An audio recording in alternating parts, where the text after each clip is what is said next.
Hey guys, thanks for joining us. This is Rob Jacob with It's Jets Life, and our topic of discussion today is the notorious Conor McGregor.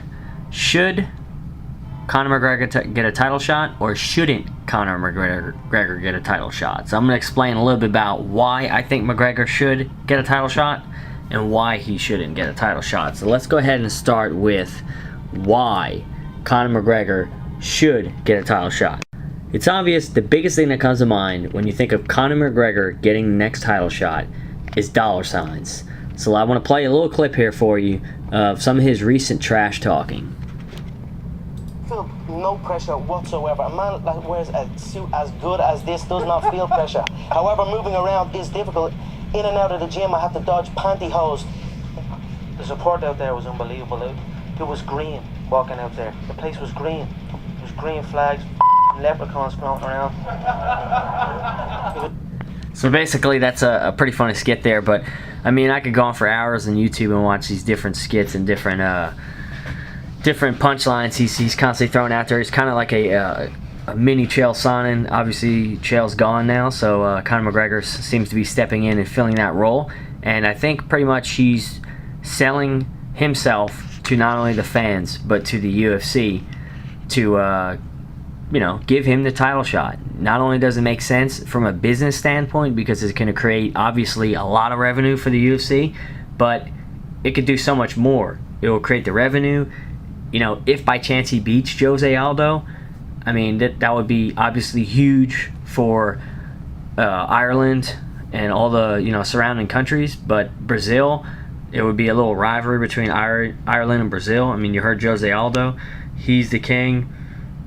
Chad Mendes is the prince, and now there's a Joker, and he's obviously referring to Conor McGregor. But that's my take on why I think he should get a title shot. Obviously, he's a good UFC fighter. I'm not taking anything away from his fighting skills. So that brings me to my next point. Why he shouldn't get a title shot. And I'm speaking for pretty much every fighter in the featherweight division. I don't think one would disagree. All right, so big fight this past weekend. We had Chad Mendes try to steal the title from Jose Aldo. It was a great fight. It will probably go down as being fight of the year. However, Conor McGregor just beat Dustin Poirier a couple months ago, and he's scheduled to fight Dennis Siver in January. So there's a lot of rumors speculating that the winner of that fight might get the next title shot, or the winner of the Cub Swanson and Frankie Edgar fight might get the next title shot. So how is this settled? All right. Obviously, Frankie Edgar he's an established UFC fighter. He has aspirations to be champion again. And obviously, Cub Swanson, he's had some tough fights.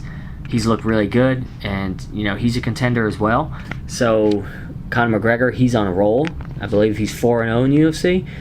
So what can we do with this situation? I still, from being a fan of fighting in the UFC for many, many years, I do not think that Conor McGregor has earned enough to contend for the title.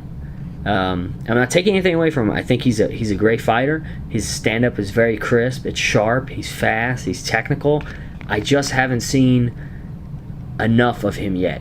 And like I said, not taking anything away from him, because it was almost like that with John Jones for a while. You wanted to see him go in the later rounds. You wanted to see, as a fan, you want to see that person not necessarily be put in trouble, but you want to see them be pushed to the limit. You want to see what they have. How much heart do they have? And obviously John Jones has proved that he does have heart. So, not saying Conor McGregor doesn't, but as a fan, people want to see him with a tough fight, and I think Frankie Edgar would be a great fight, because Frank Edgar is obviously a great wrestler.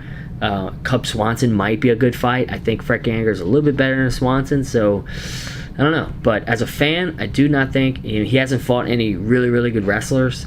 But he may be able to avoid a lot of takedowns with his good striking. But that's it, folks. I'm not gonna go ahead and continue on here, because that's pretty much everything I needed to say, and I want to keep it to 5 minutes.